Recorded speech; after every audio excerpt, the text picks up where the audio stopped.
Chapter 7. Then came together unto him the Pharisees and certain of the scribes which came from Jerusalem. And when they saw some of his disciples eat bread with defiled, that is to say, with unwashen hands, they found fault. For the Pharisees and all the Jews, except they wash their hands oft, eat not, holding the tradition of the elders.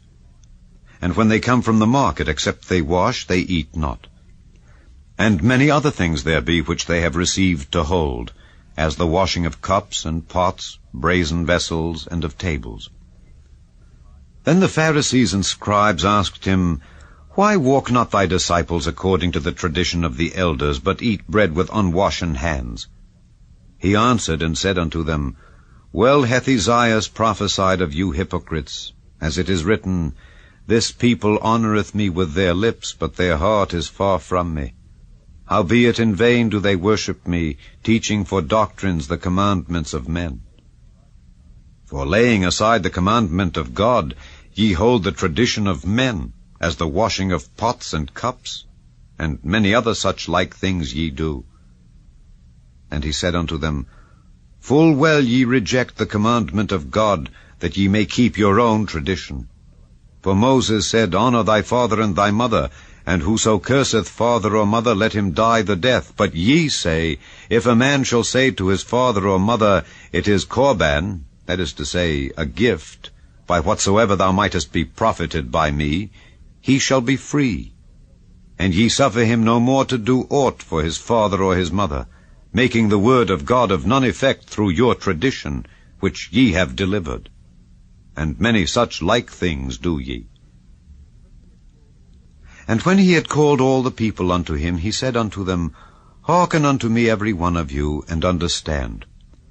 There is nothing from without a man that entering into him can defile him, but the things which come out of him, those are they that defile the man. If any man have ears to hear, let him hear. And when he was entered into the house from the people, his disciples asked him concerning the parable. And he saith unto them, Are ye so without understanding also? Do ye not perceive that whatsoever thing from without entereth into the man, it cannot defile him?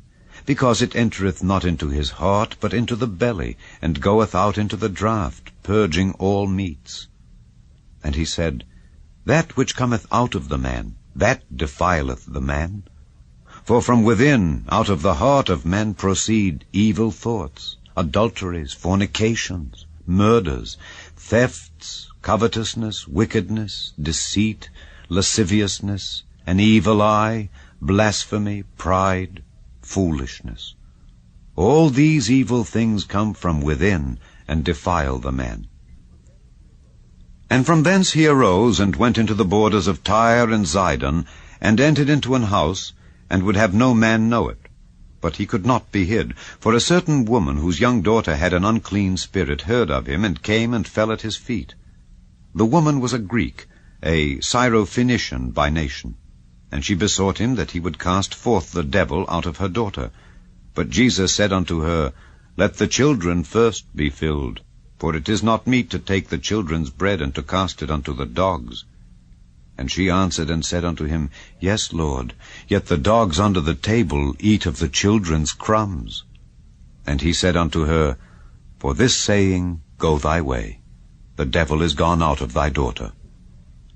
And when she was come to her house, she found the devil gone out, and her daughter laid upon the bed. And again, departing from the coasts of Tyre and Zidon, he came unto the sea of Galilee through the midst of the coasts of Decapolis. And they bring unto him one that was deaf, and had an impediment in his speech, and they beseech him to put his hand upon him.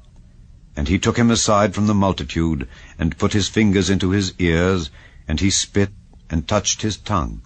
And looking up to heaven, he sighed, and saith unto him, Ephphatha, that is, be opened. And straightway his ears were opened, and the string of his tongue was loosed, and he spake plain. And he charged them that they should tell no man. But the more he charged them, so much the more a great deal they published it, and were beyond measure astonished, saying, He hath done all things well. He maketh both the deaf to hear, and the dumb to speak.